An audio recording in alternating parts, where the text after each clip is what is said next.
ವಿಶೇಷ ವ್ಯಕ್ತಿತ್ವದ ಡಾಕ್ಟರ್ ಮನಮೋಹನ್ ಸಿಂಗ್ ಅವರನ್ನು ನಾವು ಕಳ್ಕೊಂಡು ಈ ದೇಶ ಬಡವಾಗಿದೆ.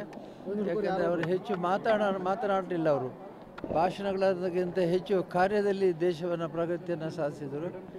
ರಾಜ್ಯಸಭಾ ಸದಸ್ಯನಾದಾಗ ಅವರು ನಮ್ಮ ರಾಜ್ಯಸಭೆಗೆ ಬರ್ತಿದ್ದರು, ಗಾಲಿ ಕುರ್ಚಿಯಲ್ಲಿ ಕುಡ್ಕೊಂಡು ಬರ್ತಿದ್ದರು, ಭಾಗವಹಿಸ್ತಿದ್ದರು ಮತ್ತು ಆಸಕ್ತಿಯಿಂದ ಎಲ್ಲ ಕಾರ್ಯಕ್ರಮಗಳನ್ನು ವೀಕ್ಷಿಸ್ತಿದ್ದರು. ದೇಶಕ್ಕೆ ನಮಗೆ ಬೇಕಾದಂಥದ್ದು ಸುಸ್ಥಿರತೆ ಅಂದರೆ ಇವತ್ತಿನ ನೆಮ್ಮದಿಯಲ್ಲ, ದೀರ್ಘಕಾಲ ಮುಂದಿನ ಜೀವನದಲ್ಲಿ ಮುಂದಿನ ವರ್ಷಗಳಲ್ಲಿ ಈ ದೇಶದಲ್ಲಿ ಏನೇನು ಪರಿವರ್ತನೆಗಳಾಗ್ತದೆ, ಏನೇನು ಬದಲಾವಣೆ ಆಗ್ತದೆ ಅದರ ಬಗ್ಗೆ ಚಿಂತನೆ ಮಾಡಬೇಕು ಅಂತ ಒಬ್ಬ ಚಿಂತಕ ಡಾಕ್ಟರ್ ಮನಮೋಹನ್ ಸಿಂಗ್ ಅವರು ಯಾವುದು ಕೂಡ ಇವತ್ತಿನ ವಿಷಯ ಮಾತಾಡ್ತಿರಲಿಲ್ಲ. ಮುಂದೆ ನಾವು ಹೇಗೆ ಸಾಧನೆ ಮಾಡ್ಬೋದು, ಅನೇಕ ರೀತಿ ದೇಶವನ್ನು ಮುಂದೆ ಒಯ್ಬೋದು ಅಂತೇಳಿ ಮಾಡಿದ್ದಾರೆ.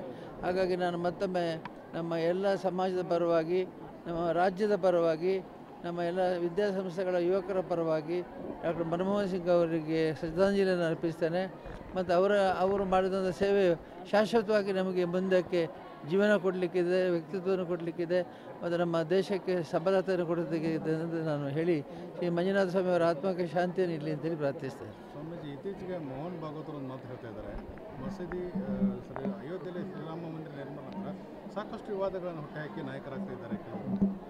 ನಾನೇನು ಹೇಳಿದ್ದಕ್ಕೆ ಅವರು ಹೇಳಿದ್ರು, ಅವರ ಸ್ಟೇಟ್ಮೆಂಟ್ ಅದು. ಮೋಹನ್ ಭಾಗವತ್ ಹೇಳ್ತಿದ್ದಾರೆ, ಹೇಳಿ ಅವರು ಹೇಳಿ, ಅವರ ಸ್ಟೇಟ್ಮೆಂಟ್ ಅಂತ ಇಟ್ಕೊಳ್ಳಿ ಅದು. ವಿಶೇಷ ವ್ಯಕ್ತಿತ್ವದ ಡಾಕ್ಟರ್ ಮನಮೋಹನ್ ಸಿಂಗ್ ಅವರನ್ನು ನಾವು ಕಳ್ಕೊಂಡು ಈ ದೇಶ ಬಡವಾಗಿದೆ. ಯಾಕೆಂದರೆ ಅವರು ಹೆಚ್ಚು ಮಾತನಾಡಲಿಲ್ಲ. ಅವರು ಭಾಷಣಗಳಕ್ಕಿಂತ ಹೆಚ್ಚು ಕಾರ್ಯದಲ್ಲಿ ದೇಶವನ್ನು ಪ್ರಗತಿಯನ್ನು ಸಾಧಿಸಿದರು. ರಾಜ್ಯಸಭಾ ಸದಸ್ಯನಾದಾಗ ಅವರು ನಮ್ಮ ರಾಜ್ಯಸಭೆಗೆ ಬರ್ತಿದ್ದರು, ಗಾಲಿ ಕುರ್ಚಿಯಲ್ಲಿ ಕುಡ್ಕೊಂಡು ಬರ್ತಿದ್ದರು, ಭಾಗವಹಿಸ್ತಿದ್ದರು ಮತ್ತು ಆಸಕ್ತಿಯಿಂದ ಎಲ್ಲ ಕಾರ್ಯಕ್ರಮಗಳನ್ನು ವೀಕ್ಷಿಸ್ತಿದ್ದರು. ದೇಶಕ್ಕೆ ನಮಗೆ ಬೇಕಾದಂಥದ್ದು ಸುಸ್ಥಿರತೆ ಅಂದರೆ ಇವತ್ತಿನ ನೆಮ್ಮದಿಯಲ್ಲ, ದೀರ್ಘಕಾಲ ಮುಂದಿನ ಜೀವನದಲ್ಲಿ ಮುಂದಿನ ವರ್ಷಗಳಲ್ಲಿ ಈ ದೇಶದಲ್ಲಿ ಏನೇನು ಪರಿವರ್ತನೆಗಳಾಗ್ತದೆ, ಏನೇನು ಬದಲಾವಣೆ ಆಗ್ತದೆ ಅದರ ಬಗ್ಗೆ ಚಿಂತನೆ ಮಾಡಬೇಕು ಅಂತ ಒಬ್ಬ ಚಿಂತಕ ಡಾಕ್ಟರ್ ಮನಮೋಹನ್ ಸಿಂಗ್ ಅವರು ಯಾವುದು ಕೂಡ ಇವತ್ತಿನ ವಿಷಯ ಮಾತಾಡ್ತಿರಲಿಲ್ಲ. ಮುಂದೆ ನಾವು ಹೇಗೆ ಸಾಧನೆ ಮಾಡ್ಬೋದು, ಅನೇಕ ರೀತಿ ದೇಶವನ್ನು ಮುಂದೆ ಒಯ್ಬೋದು ಅಂತೇಳಿ ಮಾಡಿದ್ದಾರೆ.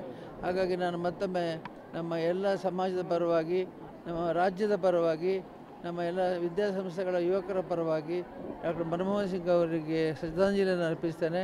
ಮತ್ತು ಅವರು ಮಾಡಿದಂಥ ಸೇವೆ ಶಾಶ್ವತವಾಗಿ ನಮಗೆ ಮುಂದಕ್ಕೆ ಜೀವನ ಕೊಡಲಿಕ್ಕಿದೆ, ವ್ಯಕ್ತಿತ್ವವನ್ನು ಕೊಡಲಿಕ್ಕಿದೆ ಮತ್ತು ನಮ್ಮ ದೇಶಕ್ಕೆ ಸಬಲತೆಯನ್ನು ಕೊಡಲಿಕ್ಕಿದೆ ಅಂತ ನಾನು ಹೇಳಿ ಶ್ರೀ ಮಂಜುನಾಥ ಸ್ವಾಮಿ ಅವರ ಆತ್ಮಕ್ಕೆ ಶಾಂತಿಯನ್ನು ಇರಲಿ ಅಂತೇಳಿ ಪ್ರಾರ್ಥಿಸ್ತೇನೆ. ಸ್ವಾಮೀಜಿ, ಇತ್ತೀಚೆಗೆ ಮೋಹನ್ ಭಾಗವತರು ಒಂದು ಮಾತು ಹೇಳ್ತಾ ಇದ್ದಾರೆ, ಮಸೀದಿ ಅಯೋಧ್ಯೆಯಲ್ಲಿ ಶ್ರೀರಾಮ ಮಂದಿರ ನಿರ್ಮಾಣ ಹತ್ರ ಸಾಕಷ್ಟು ವಿವಾದಗಳನ್ನು ಹುಟ್ಟುಹಾಕಿ ನಾಯಕರಾಗ್ತಾ ಇದ್ದಾರೆ.